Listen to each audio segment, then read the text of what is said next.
الحمد لله حمدا كثيرا طيبا مباركا فيه كما يحب ربنا ويرضاه، وأشهد أن لا إله إلا الله وحده لا شريك له، وأشهد أن محمدا عبده ورسوله، وصلى الله عليه وعلى آله وأصحابه وسلم تسليما كثيرا. أما بعد، قال شيخ الإسلام محمد بن عبد الوهاب النجدي رحمه الله تعالى: فإذا قيل لك ما الأصول الثلاثة التي يجب على الإنسان معرفتها، فقل معرفة العبد ربه ودينه ونبيه محمدا صلى الله عليه وعلى آله wasallam. Dan jika kamu ditanya apakah 3 pokok dan 3 landasan yang wajib atas setiap manusia untuk mengetahui dan berilmu dengannya, maka jawablah bahwa yang dimaksud dengan al-usulus tsalatsa adalah pengenalan seorang hamba terhadap Rabb-nya, terhadap Allah Subhanahu wa ta'ala, dan terhadap agamanya, dan terhadap nabinya Muhammad sallallahu alaihi wa ala alihi wasallam.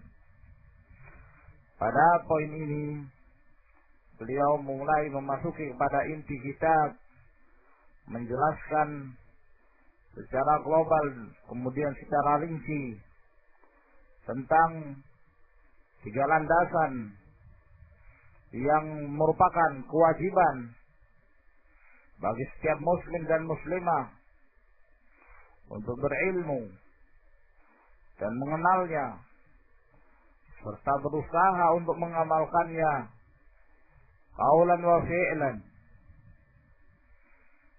Sebab ini merupakan pembeda antara ahlul haq wa ahlul batil, dan pembeda antara orang-orang yang akan mendapatkan keselamatan dan orang-orang yang akan mendapatkan kecelakaan dan kesengsaraan. Dan dengan 3 pokok inilah Allah Subhanahu wa ta'ala akan mengirim malaikatnya untuk bertanya kepada ahlul kubur di alam barzakh sebelum mereka menuju akhirah, sebagai penentu apakah mereka termasuk orang-orang yang mendapatkan ni'matul qabr ataukah orang-orang yang mendapatkan azabul qabr, juga dengan 3 prinsip ini dan 3 pertanyaan ini. Berkata Al-Allamah Ibnu Utsaimin rahimahullah, al-usulu jam'u aslin. Usul itu jamak dari asal, aslun. Wa huwa ma yubna alaihi ghairuhu, yaitu apa yang dibangun di atasnya selainnya. Ya, dia yang berada di bawah begitu, sedangkan yang di atasnya itu bukan dia. Nah, seperti pondasi pada rumah, maka pondasi yang kita ketahui itu disebut dengan asal. Kenapa? Karena dibangun di atasnya rumah. Nah,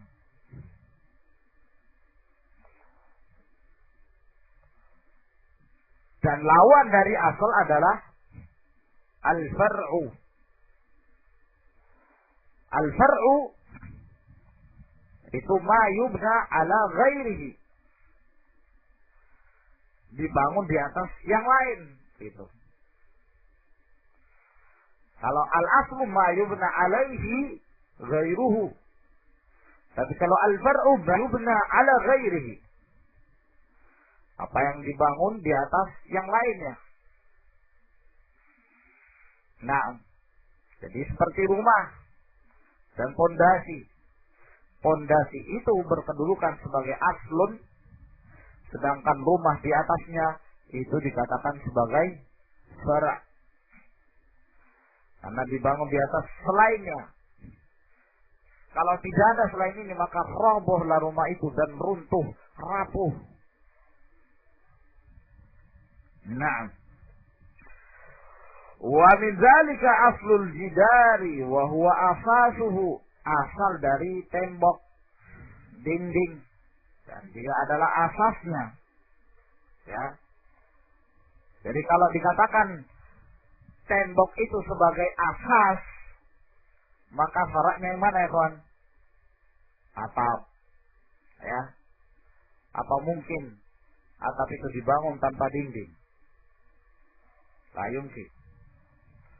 Nah, sehingga atap ini kedudukannya sebagai farak, sedangkan dinding itu kedudukannya sebagai asl.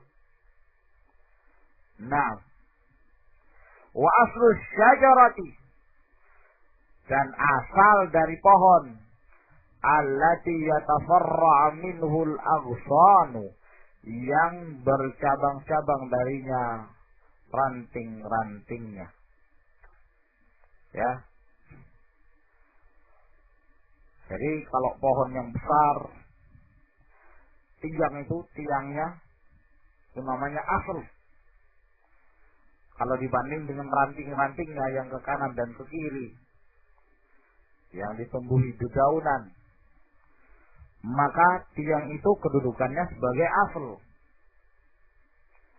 Nah, sedangkan ranting yang ke kanan dan ke kiri itu dinamakan apa? Fara'.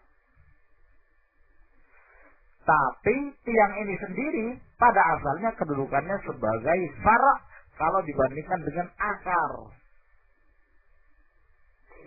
Ya, kalau dilihat pada akar, maka akar ini kedudukannya sebagai apa? Asal. Sedangkan tiang itu sebagai fara' karena dibangun di atas yang lainnya. Nah, wa hakadha. Wa asluna, qala Allah Ta'ala, telah berfirman Allah Subhanahu wa Ta'ala, alam tara kaifa daraba Allahu mathala kalimatan tayyibah kasyajaratin tayyibah. Apakah kamu tidak melihat bagaimana Allah memberikan satu permisalan kalimat tayyibah, yaitu la ilaha illallah, seperti pohon yang baik, asluha sabitun, yang pokoknya itu kokoh, wa far'uha fis sama', sedangkan cabang-cabangnya menjulang tinggi ke atas.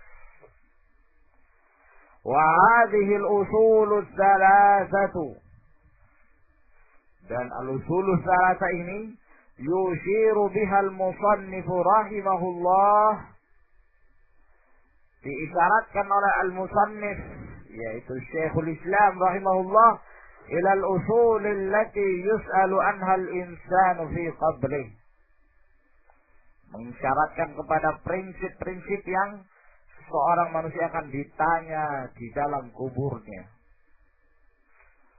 Man rabbuk, wa ma dinuk, wa man nabiyuk,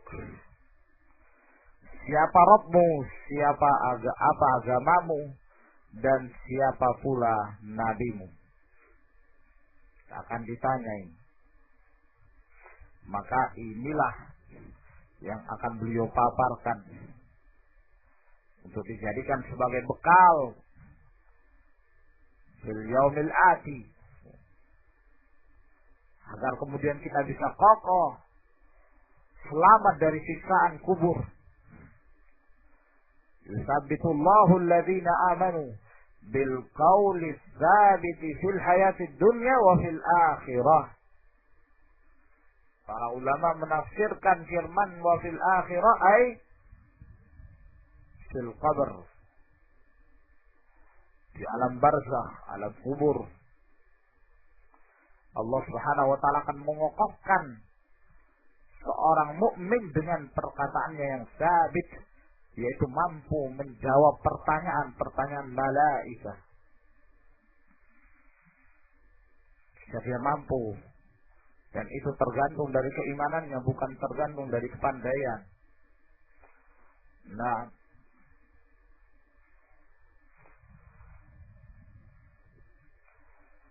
yajibu 'alal insani ma'rifatuha.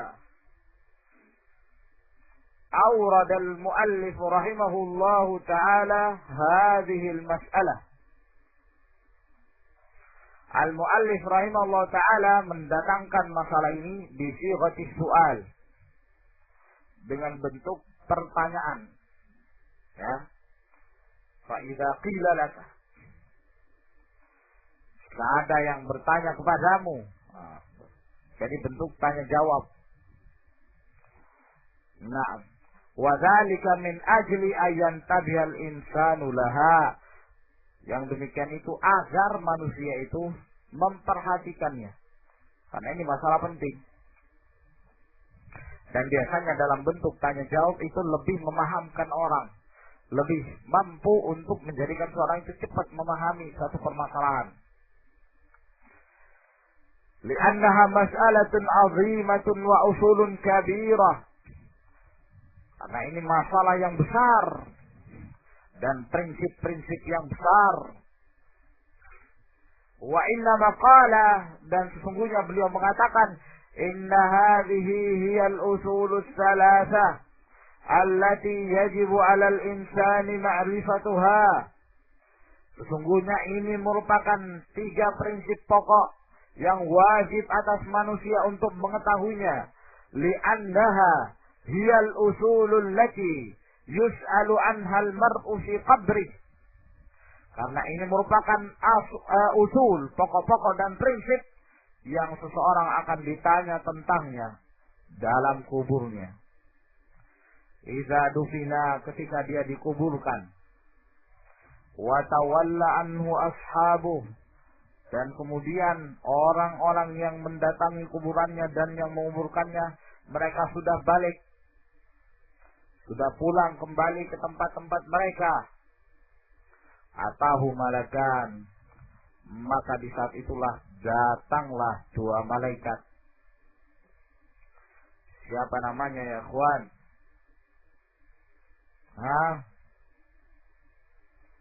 Malaikat apa ini? Munkar wa Nakir. Dalam riwayat Al-Imam Tirmidzi menyebutkan nama tersebut, ahaduhuma Munkar wal akhar Nakir. Salah satunya Munkar dan yang lainnya Nakir. Riwayat tersebut disahihkan oleh Al-Allamah Al-Albani rahimahullah, yang menunjukkan bahwa nama kedua malaikat itu, satunya Munkar, yang satunya lagi bernama An-Nakir. Mereka berdua datang. Fa'aqadahu, lalu mendudukkan orang ini. Fasa'alahu, lalu bertanya kepadanya, Marabbuk, siapa Rabbmu? Wa madinuk, apa agamamu? Wa man nabiyuk, siapa pula nabimu? Fa ammal mu'minu fayaqul, adapun kalau dia seorang mukmin, maka dia akan mengatakan Rabbi Allah, Rabbku adalah Allah. Wa dinil Islam, agamaku adalah Islam. Wa Nabi Muhammadun, nabiku adalah Muhammad sallallahu alaihi wa alihi wasallam. Wa ammal murtabu awil munafiqu fayaqul, adapun kalau dia ragu atau dia seorang munafik, maka dia akan mengatakan, la adri, sami'tu an-nasa yaquluna syai'an faqultu. Aku mendengarkan orang mengatakan demikian, ya maka aku pun mengatakannya. Jadi tidak diberikan hujjah yang kuat. Wal'iyadu billah, bagi orang yang ada keraguan, kan seperti ini keadaannya. Sebutkan dalam hadis yang sangat panjang berkenaan tentang orang yang telah meninggal. Rasulullah sallallahu alaihi wasallam bercerita di hadapan para sahabat, "Ista'izu billah min adzabil qabr." Hendaklah kalian berlindung diri kepada Allah Subhanahu wa taala dari azab kubur. Naam.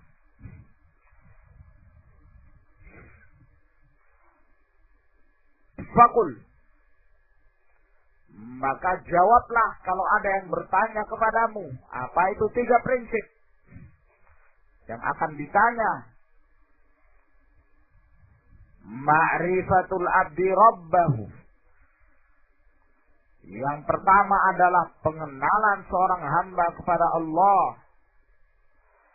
Subhanahu wa ta'ala, pada Rabbnya. Qala al-allamah Ibnu Utsaimin rahimahullah, ma'rifatullah takunu bi asbabih. Mengenal Allah itu bisa diketahui dengan beberapa sebab, dengan beberapa cara. Minha di antaranya an-nazar wa tafakkur fi makhluqatihi azza wa jal, yaitu dengan cara an-nazar, berpikir dan bertafakur terhadap makhluk Allah Subhanahu wa ta'ala. Fa inna dzalika yuaddi ila ma'rifatih. Karena sesungguhnya yang demikian itu akan mengantarkan pada pengenalan Allah wa ma'rifati azimi sultanih, dan mengenal besarnya kerajaan Allah, wa tamami kudrati, dan sempurnanya kekuasaan Allah, wa hikmatihi wa rahmatihi, serta hikmah dan rahmatnya Allah Subhanahu wa ta'ala. Dan asal dalam pengenalan itu adalah dari Al-Quran. Cukup bagi kita di dalam Al-Quranul Karim untuk mengenal Allah Subhanahu wa ta'ala.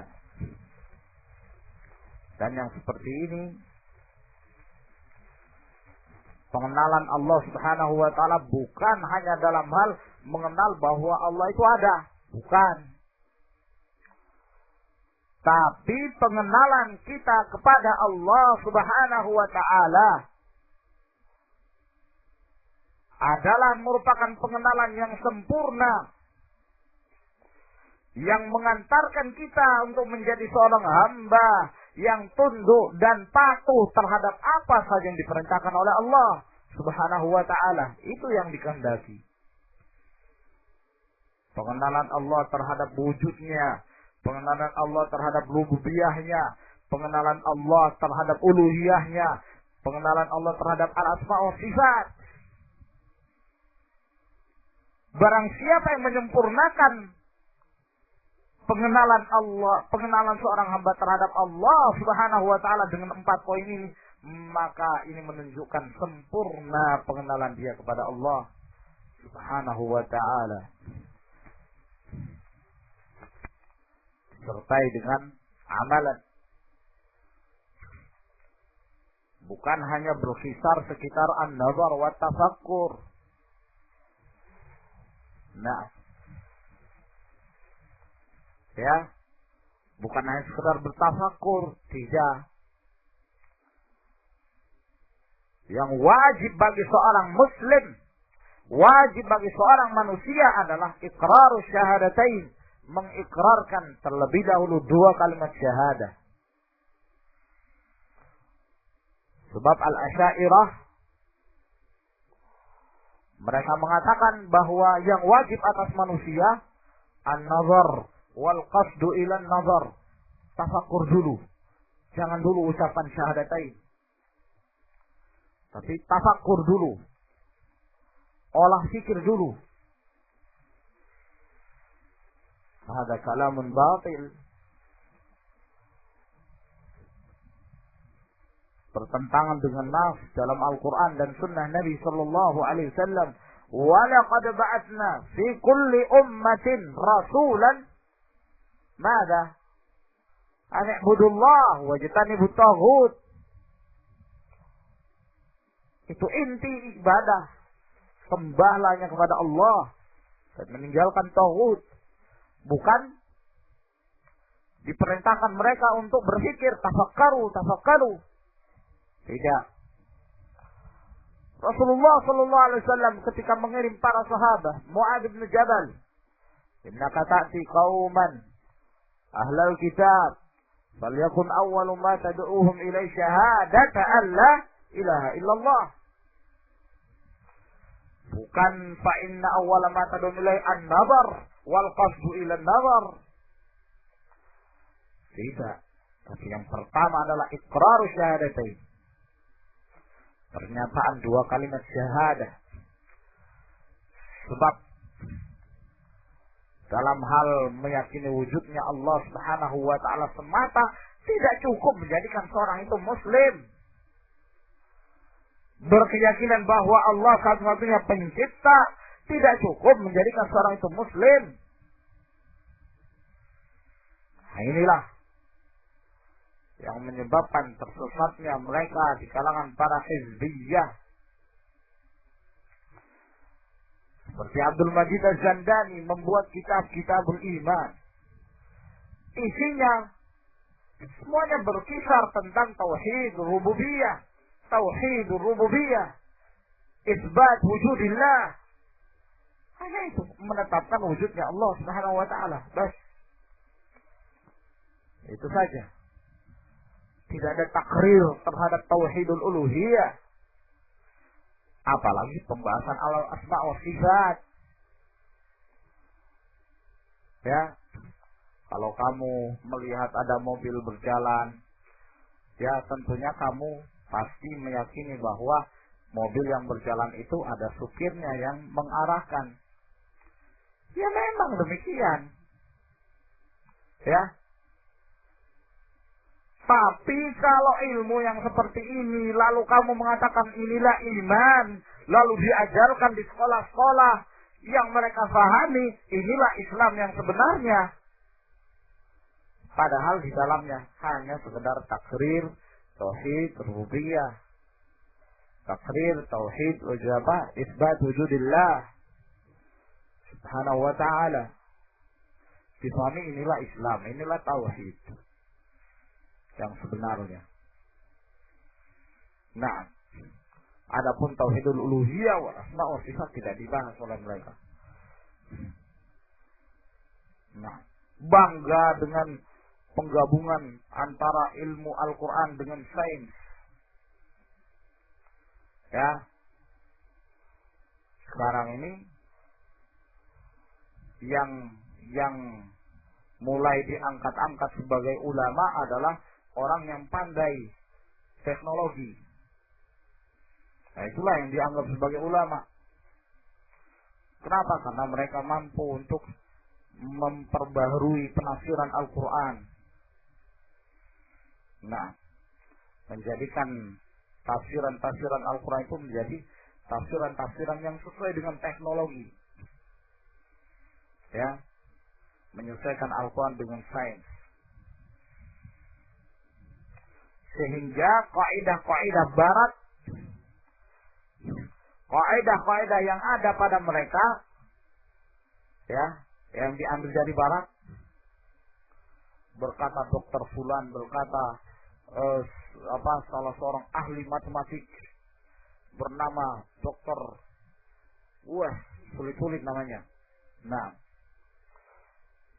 ini dianggap alim matematika, alim fisika, alim kimia, alim ini dan itu. Lalu dicocokkan. Ini sesuai dengan firman Allah demikian. Ya. Masuk ke bulan, mendarat ke bulan. Oh, ini sesuai dengan firman Allah. Ya ma'syarul jinni wal ins. In istata'tum an tanfudhu fi aqtari samatul ardh fanfudhu. La tanfudhuna illa bisultan. Ini dibacakan di khutbah-khutbah. Nah. Ya. Yang lain juga demikian. Alhamdulillah Syekh Shalih Al-Fauzan rahimahullah berbicara dalam masalah ini. Bid'ahnya melakukan penafsiran Al-Quran dengan sains. Syekh Rabi' satu makalah beliau membantah salah satu risalah yang menyebar di Saudi. Nah, yang juga menyanjung-janjung ilmuwan-ilmuwan kafir barat. Jadi yang diperkenalkan kepada kaum muslimin, berkata seorang alim matematik, doktor, profesor Fulan bin Fulan, itu diperkenalkan. Syekh Yahya bin Ali Al-Hajuri rahimahullah juga beliau berbicara dalam masalah ini, membantah Al-Hizbi, Al-Makir, Abdul Majid Az-Zandani dalam kitabnya As-Subh Asy-Syariq. Nah, menjelaskan secara ilmiah berdasarkan dalil dari Al-Quran dan Sunnah, membatalkan perkataan-perkataan Zandani, ya, yang mentakrir kaidah-kaidah barat lalu berusaha untuk disesuaikan dengan Al-Quran. Kalau barat menyatakan bahwa yang menjadi pusat tata surya itu matahari, maka ini berusaha disesuaikan dengan Al-Quran. Padahal di dalam Al-Quran itu terdapat isyarat untuk membantah bahwa matahari itu adalah merupakan pusat tata surya. Pusat tata surya itu adalah apa ya kawan? Yang bergerak yang mana? Matahari apa bumi? Matahari. Bumi tetap. Wasyamsu tajri li mustaqarrin laha. Matahari itu beredar pada peredarannya. Zalika taqdirul azizil hakim. Adapun bumi, sepakat para ulama, bumi itu tidak berevolusi dan tidak pula berotasi. Tahu revolusi ya Bilal? Tahu, ngerti? Aina Bilalun? Apa itu revolusi?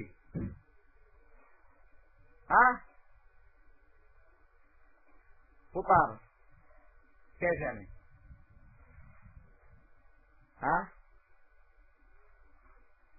Bumi mengelilingi matahari. Kalau rotasi nggak ada ya Zubair?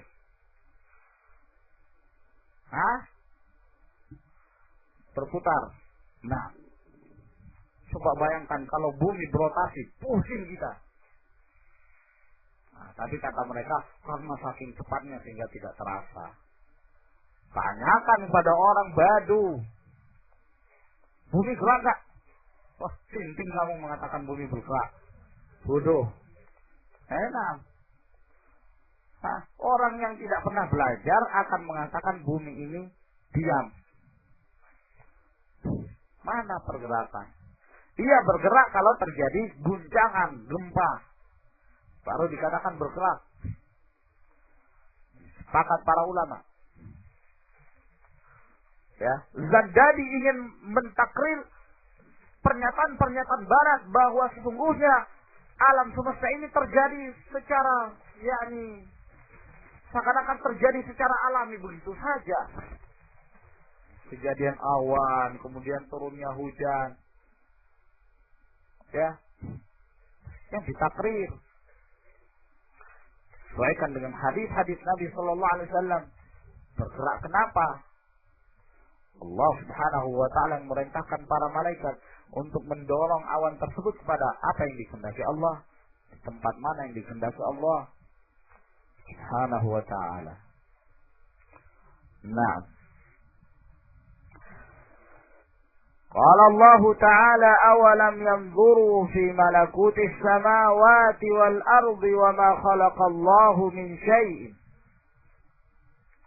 Apakah mereka tidak memperhatikan di kerajaan langit dan bumi dan apa yang Allah ciptakan dari sesuatu?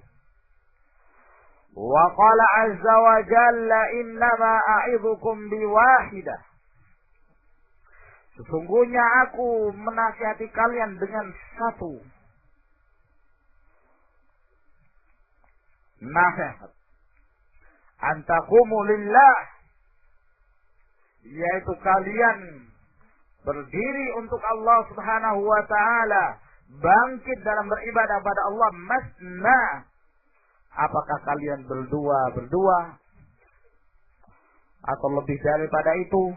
Wa furada, ataukah kalian sendiri-sendiri? Summa tatafakkaru, kemudian kalian memikirkan. Nah, wa qala ta'ala inna fi khalqis samawati wal ardi wa ikhtilafil laili wan nahar la ayatin li ulil albab. Sesungguhnya dalam penciptaan langit-langit dan bumi dan pergantian siang dan malam terdapat tanda-tanda bagi orang-orang yang berakal. Wa qala azza wa jalla inna fi ikhtilafil laili wan nahari wa ma khalaqallahu fis samawati wal ard la ayatin liqaumin yattaqun. Sesungguhnya dalam pergantian malam dan siang dan apa yang Allah ciptakan di langit dan di bumi terdapat tanda-tanda bagi orang-orang yang bertakwa. Wa qala subhanahu wa ta'ala inna fi khalqis samawati wal ard wa ikhtilafil laili wan nahari wal fulki allati tajri fil bahri bima yanfa'un nasa وما أنزل الله من السماء من ماء فأحيا به الأرض بعد موتها وبث فيها من كل دابة وتصريف الرياح والسحاب المسخر بين السماء والأرض لآيات لقوم يعقلون. Sesungguhnya dalam penciptaan langit dan bumi dan pergantian malam dan siang dan perahu yang berlayar di lautan dengan apa yang Allah beri manfaat pada manusia dan apa yang Allah turunkan dari awan berupa air, lalu Allah Subhanahu wa taala menghidupkan bumi setelah matinya. Dan Allah Subhanahu wa ta'ala menyebarkan di bumi tersebut dari setiap hewan-hewan yang melata. Dan terjadinya perubahan arah angin. Dan awan yang ditundukkan di antara langit dan bumi. Terdapat tanda-tanda bagi orang-orang yang berakal. Ini semua adalah takrir isbat wujudillah wa takrir tauhid rububiyah, untuk mengantarkan seorang beribadah kepada Allah Subhanahu wa taala dengan bertauhid. Wallahu a'lamu bis-shawab. Ila huna Tafadhalu hafizakumullah.